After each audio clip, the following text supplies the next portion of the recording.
So my name is Patrick Burke.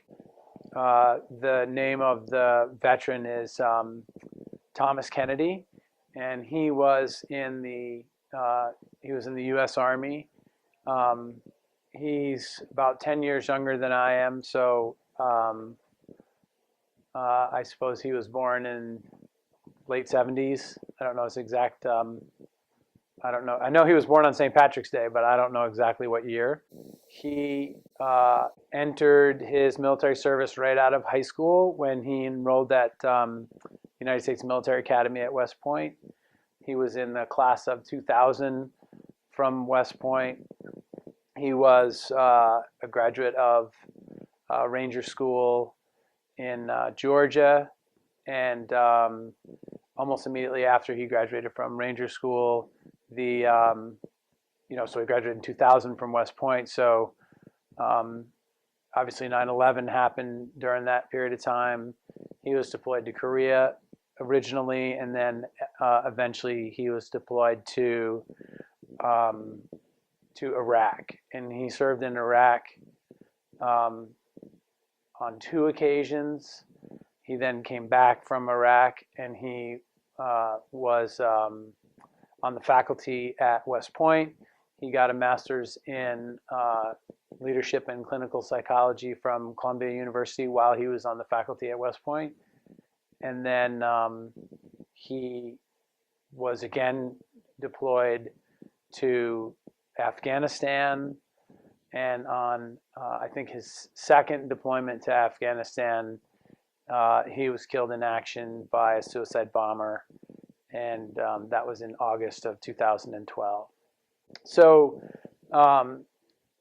we all kind of grew up together in this these suburban communities outside of New York City. His dad is my mom's brother, and he was NYPD. He was in the police department in New York City, and he was a pretty decorated police officer at a time in New York City when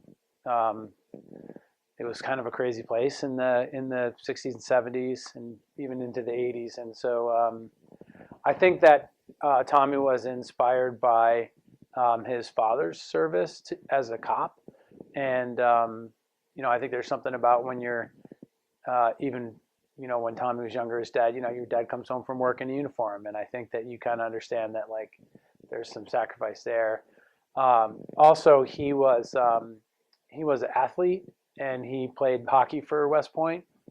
And I think that there was, he saw West Point as a place where he could pursue, he's obviously a pretty good student also, where he could pursue his academics, his athletics, and also get involved in military service.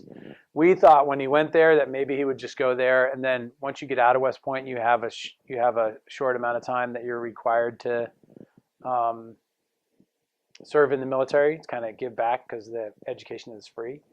And we thought that he would maybe just do the minimum, but he actually reenlisted a few times, and I think that he was prepared to continue as an officer in the military, as a permanent career. A lot of things that I learned about Tommy and his service, I learned after he died from some of his buddies and some of the men and women he served with.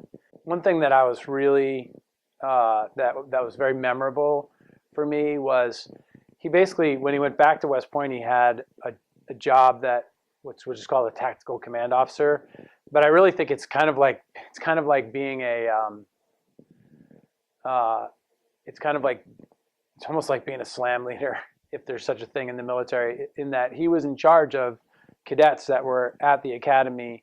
And I think that tactical command officers can be, they have a reputation for being not very kind. You know what I mean? I think that they see their role as kind of hardening the troops in some ways. What was fascinating to me was hearing from a lot of cadets that, he had that side to him, but also he was really caring, and that he really helped them when they were struggling. Maybe they were struggling academically, or they were questioning their commitment to the academy, and he was always somebody that they felt like they could go to. And I think that was a unique role for a tactical command officer.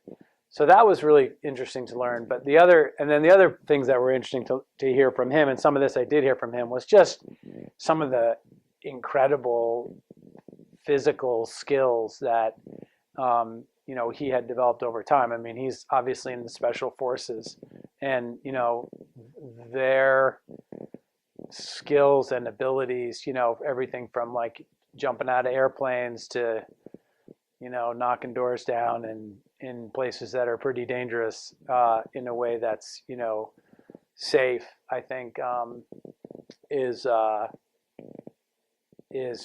pretty incredible stuff. The other story that I remember from him was he had just gotten back from Afghanistan the first time that he went there, and there was a lot of kind of frustration in the country. We were feeling like a lot of the general sentiment in the country is like, are we kind of stuck there? What's our role there? We don't really know what to do next. Is the Taliban gone? Are we still fighting them? And so I remember talking to him about that, and I'm like, what is this like worth it, or like what's going on over there? And I was interested to hear what his position was on it. And he was like, you know what? There's thousands of girls that go to school in Afghanistan now because we're there. And he knew I was a school principal, and so he was trying to let me know that prior to the U.S. arrival in Afghanistan, even though it didn't fix everything, and there's still obviously lots of problems there, there was a really oppressive government, I guess, or an oppressive element of lawlessness there that had some real consequences from a human rights perspective. And so, he felt like that the U.S.'s role there, and what he was telling me was that, we are helping make the world a better place. It's not just about, killing the bad guys. It's also about opening up opportunity for, and taking care of some human rights abuses that have been systemically in place. So that I definitely remember that conversation. But the last thing about him, when a lot of times, because he was special forces, we didn't really know what he was doing, and so I remember right after 9/11, everything happened pretty fast, but my cousin John was at my house. That's his brother. My cousin John was up visiting. He lives in Boston, or now he lives in Georgia, but he used to live in Boston. And he was up visiting, and we were just hanging out, and the phone rang, and it was Tommy, and Tommy was like, and I'm like, hey, what's going on? He's like, not much, so we're just kind of talking like we normally would. And he's like, oh, I just wanted to tell you that I'm going to be heading out. I don't know the next time I'm going to talk to you. And I'm like, oh, where are you going? And he's like, oh, I can't tell you. And I knew that was not probably good. And this was before like the whole, are we going into Iraq? Are we not going in? Like the government was allegedly still deciding, but he was getting on a plane, and so he was probably there way before anybody knew about it. And there were some elements of his service that we never really knew exactly what was going on. I think one of the most important things that the public should know about military service is that people who sign up for the military don't sign up to defend a set of policies or a political party.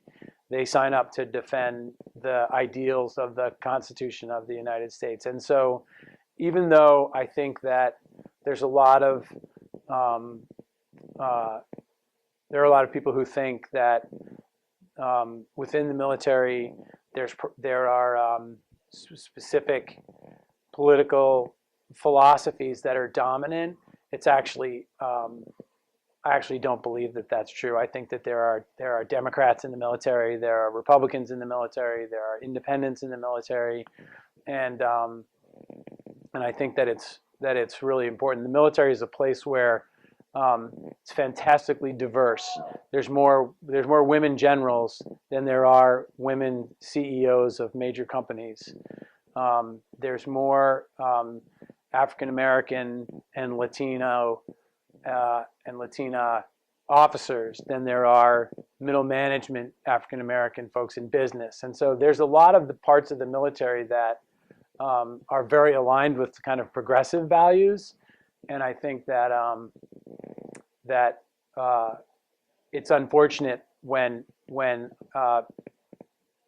people project politics on top of the military.